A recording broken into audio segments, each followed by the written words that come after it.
اور خداوند نے 2 سوال کیے مقدس متی کے انجیل کے 16ویں باب کے اندر، آپ اسے پڑھ سکتے ہیں۔ خداوند نے کہا کہ لوگ بنی آدم کو کیا کہتے ہیں؟ شاگردوں میں سے کسی نے کہا کہ وہ تجھے یوحنا بپتسمہ دینے والا کہتے ہیں، کسی نے کہا وہ تجھے ایلیا کہتے ہیں، کسی نے کہا وہ تجھے یرمیہ کہتے ہیں، کسی نے کہا کہ وہ جو سارے نبی بڑے بڑے گزرے ہیں وہ کہتے ہیں کہ ان میں سے کوئی زندہ ہو گیا ہے۔ اور اس طرح کی بات چیت لوگوں میں شامل ہے، اور لوگ اس طرح سے تیرے متعلق بات چیت کرتے ہیں کہ کوئی ایک بڑا قدرت والا نبی دوبارہ ہمارے درمیان اٹھ کھڑا ہوا ہے، برپا ہوا ہے۔ اور خداوند نے وہاں پہ ایک اور سوال کیا کہ تم مجھے کیا کہتے ہو؟ پہلے یہ سوال جنرل خداوند نے کیا، اور پھر پرسنلائز کر دیا اس کو کہ تو مجھے کیا کہتا ہے؟ ہر ایک شاگرد سے، ہر ایک خدا کے بندے اور بندی سے جو وہاں موجود تھا، یہ سوال آج میرے اور آپ کے ساتھ بھی خداوند کا ہے کہ میں خداوند کو کیا کہتا ہوں، میں خداوند کے متعلق کیا سمجھتا ہوں، میں خداوند کے لیے کس طرح سے اپنی زندگی میں جگہ کو اور پوزیشن کو رکھتا ہوں کہ میں اس طرح سے ایکٹ کروں، اس طرح سے ریئیکٹ کروں، اس طرح کے رویے رکھوں، اس طرح سے چلوں اور پھروں اور دیکھوں اور بات چیت کو کروں۔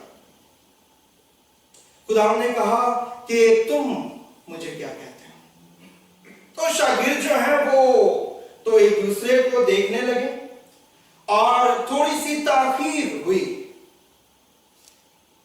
اور اسی دوران مقدس پطرس جو ہے وہ بول اٹھے، اور مقدس پطرس نے کہا کہ تو زندہ خدا کا بیٹا مسیح ہے، تو زندہ خدا کا بیٹا مسیح ہے۔ اور جب مقدس پطرس نے یہ کہا تو خداوند نے اس کے جواب میں کہا کہ یہ بات خون نے نہیں کہی، یہ بات گوشت نے نہیں کہی، بلکہ میرے باپ کے روح نے تیرے اندر اس بات کو ڈالا۔ اور خداوند نے کہا میں بھی تجھ سے کہتا ہوں کہ تو پطرس ہے، اور میں اس پتھر پر اپنی کلیسیا بناؤں گا۔ اور بہت سے لوگ یہ سمجھتے ہیں کہ یہ کلیسیا جو ہے یہ مقدس پطرس کے اوپر بنی ہوئی ہے۔ ایسا نہیں ہے۔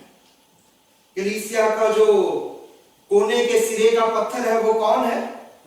مسیح خداوند کونے کے سرے کا پتھر ہے۔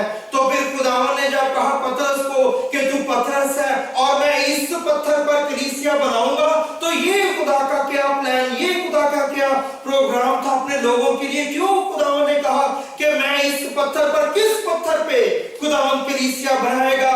خداوند کے کلام میں اگر آپ 2-3 آیات پہلے جو میں نے آپ کے لیے بولی، خداوند کے کلام میں لکھا ہے پطرس نے کہا کہ تو زندہ خدا کا بیٹا مسیح ہے، اس پتھر پر، اس اقرار پہ، اس کنفیشن پہ میں اپنی کلیسیا کو بلڈ کروں گا کہ تو زندہ خدا کا بیٹا مسیح ہے۔ اس کنفیشن پہ کلیسیا کی بنیاد رکھی گئی ہے کہ مسیح زندہ خدا کا بیٹا ہے، خدا زندہ ہے، مسیح بھی زندہ ہے۔ اس لیے جب ابتدائی کلیسیا کے لوگ ملتے تو وہ ایک دوسرے کو سلام نہیں کہتے تھے، وہ ایک دوسرے کو گڈ مارننگ گڈ ایوننگ نہیں کہتے تھے، بلکہ جب وہ ملتے تو وہ کہتے کہ مسیح جی اٹھا ہے، وہ ہر